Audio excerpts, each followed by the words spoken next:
Assalamualaikum warahmatullahi wabarakatuh. Bismillahirrahmanirrahim. Segala puji bagi Allah yang telah memberikan kita kesehatan serta banyak limpahan kenikmatan hingga saat ini. Sholawat serta salam kita haturkan keharibaan junjungan Nabi besar Muhammad SAW. Baiklah, langsung saja. Pada kesempatan kali ini, terlebih dahulu saya ingin mengucapkan terima kasih kepada Dewan Majelis Penguji yang bertindak sebagai Ketua Majelis Penguji, yaitu Bapak Haji Agus Sukirno MPD, Sekretaris Bapak Iwan Kosasi Eskom MMPD, Penguji 1 Bapak Dr. Haji Suwadi Saad MAG, Penguji 2 Ibu Hilda Rosida SSMPD. Terima kasih telah bersedia meluangkan waktu sebagai penguji pada presentasi yang akan saya paparkan. Perkenalkan, nama saya Fajar Rizka Mafadil. Saya Fajar Rizka Mafadil dengan judul penelitian pengaruh tingkat kejelasan spiritual terhadap penyesuaian diri warga binaan pemasyarakatan pelaku tindak pidana perlindungan anak, studi di Lembaga Pemasyarakatan kelas 2A Kota Serang. Dan selanjutnya langsung saja ke pembahasan yang pertama. Saya ingin menjelaskan alasan pemilihan judul, yaitu dimulai dengan latar belakang masalah penelitian ini. Jadi diketahui bahwa anak-anak itu masih rentan menjadi korban tindak kekerasan. Terbukti di data di Lembaga Pemasyarakatan kelas 2 Kota Serang terdapat 100 narapidana perkara kasus pidana perlindungan anak dan beberapa di antaranya masih merupakan residivis. Dan ketika berada di lingkungan lembaga pemusatan atau lapas, di antara beberapa warga binaan, mungkin ada yang dapat dengan mudah menyesuaikan diri dengan keadaan di lapas. Namun sebagian yang lain ada pula yang memiliki kesulitan dalam menyesuaikan diri dengan situasi dan kondisi di lembaga pemasyarakatan. Ini berdasarkan hasil observasi yang saya lakukan ketika melaksanakan praktikum profesi lapangan. Kemudian,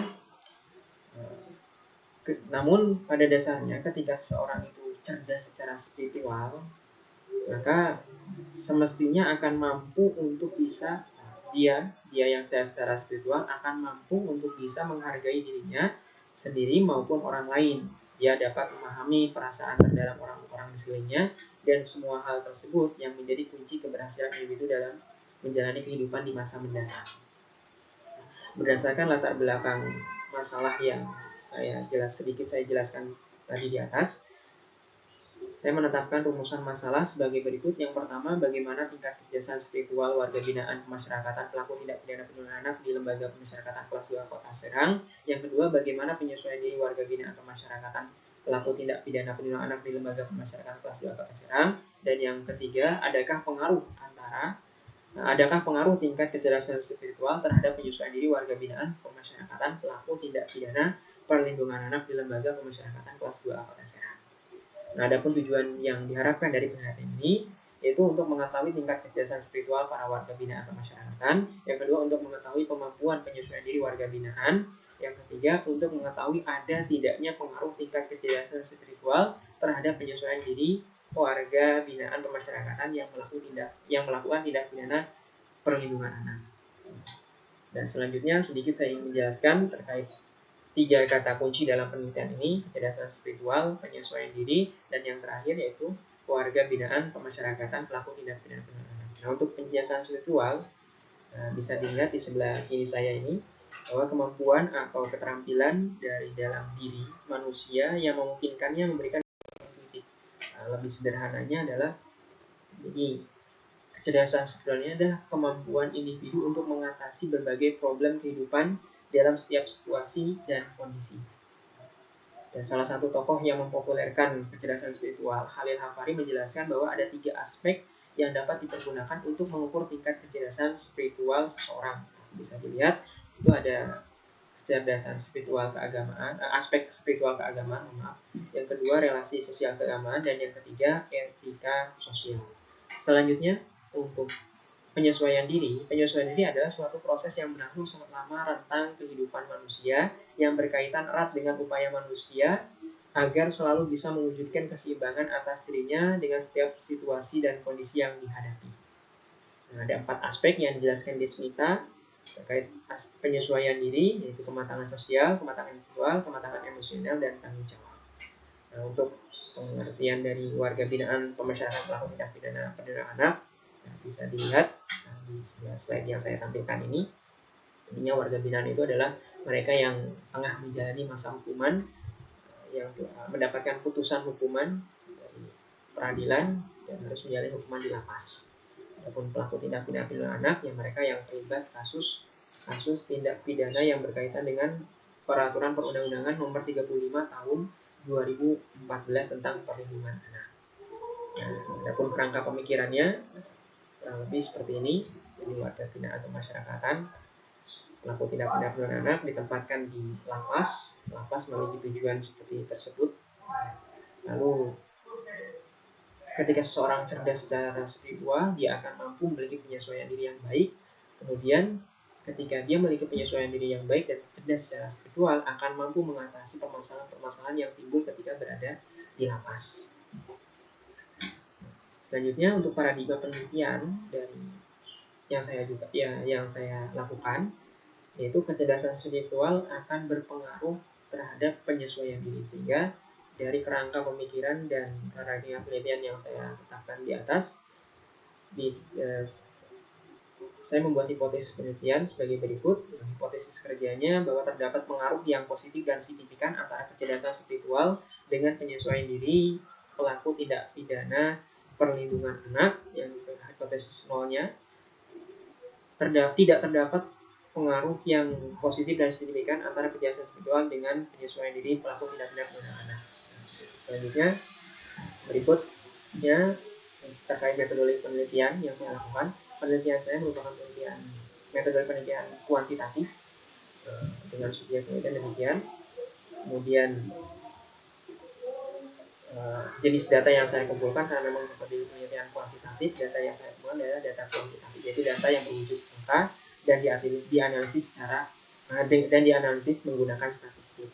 Adapun sumber datanya ada dua, data primer dan data sekunder. Untuk data primer adalah data-data yang saya peroleh dari penyebaran angket atau kuesioner kepada warga binaan. Untuk data sekundernya yaitu data-data yang berasal dari arsip dokumen Lembaga Pemasyarakatan kelas 2A Kota Serang. Adapun metode pengumpulan data, saya menggunakan skala pengukuran metode Smart Rate Rating atau dari Likert, yang mana skala Likert ini dipergunakan untuk memposisikan pendapat dan persepsi seorang atau kelompok orang tentang fenomena sosial. Dalam lebih sederhananya, saya membuat angket untuk skala pengukuran datanya dengan 4 alternatif jawaban sebagai berikut, yaitu sangat setuju, setuju, tidak setuju, dan sangat tidak setuju. Adapun untuk teknik analisis data yang saya terapkan, pertama dimulai dengan uji instrumen, mulai dari uji validitas dan reliabilitas untuk menguji kelayakan instrumen pengumpulan data yang saya buat. Yang kedua, saya memaparkan tentang deskripsi data, ini juga yang nantinya akan menjawab rumusan masalah nomor 1 dan 2. Dan yang berikutnya uji persyarat analisis. Sebelum saya melakukan uji analisis korelasi dan koefisien determinasi sebagai jawaban dari rumusan masalah nomor 3, saya uji kelayakan terlebih dahulu dari data yang saya himpun. Kemudian hasil dari penelitian yang saya lakukan dimulai dari hasil uji validitas, uji kelayakan instrumen pengumpulan data yang akan saya pergunakan dalam penelitian ini. Hanya ada 35 item pernyataan yang layak digunakan untuk mengukur variabel X dan 29 item pernyataan yang layak digunakan untuk mengukur variabel Y. Nah, selanjutnya selanjutnya deskripsi data penelitian ini sebagai jawaban rumusan masalah nomor 1 dan 2 bisa dilihat pada tabel berikut. Yang pada intinya saya simpulkan bahwa tingkat kecerdasan spiritual warga binaan pemasyarakatan kelas 2 Kota Serang berada pada kategori cukup. Begitu pula dengan kemampuan penyesuaian diri warga binaan pemasyarakatan kelas 2 Kota Serang juga berada pada kategori cukup. Dan untuk rumusan masalah nomor 3 terkait adakah pengaruh kecerdasan spiritual terhadap penyesuaian diri warga binaan pelaku tindak pidana penyesuaian tindak pidana perlindungan anak. Diketahui berdasarkan hasil analisis data penelitian, mulai dari uji prasyarat analisis, analisis kualifikasi, dan analisis koefisien determinasi, bahwa hipotesis nolnya ditolak dan hipotesis kerja diterima, yang berarti terdapat pengaruh positif dan signifikan antara kecerdasan spiritual dengan penyesuaian diri pelaku tindak pidana perlindungan anak. Dan diketahui skor rata-rata penyesuaian diri warga binaan 54,5% ditentukan oleh skor kecerdasan spiritual, sedangkan sisanya 45,5% dipengaruhi oleh faktor atau variabel lain yang dapat menunjang penyesuaian diri. Demikian hasil pemaparan laporan penelitian yang telah saya lakukan. Assalamualaikum warahmatullahi wabarakatuh.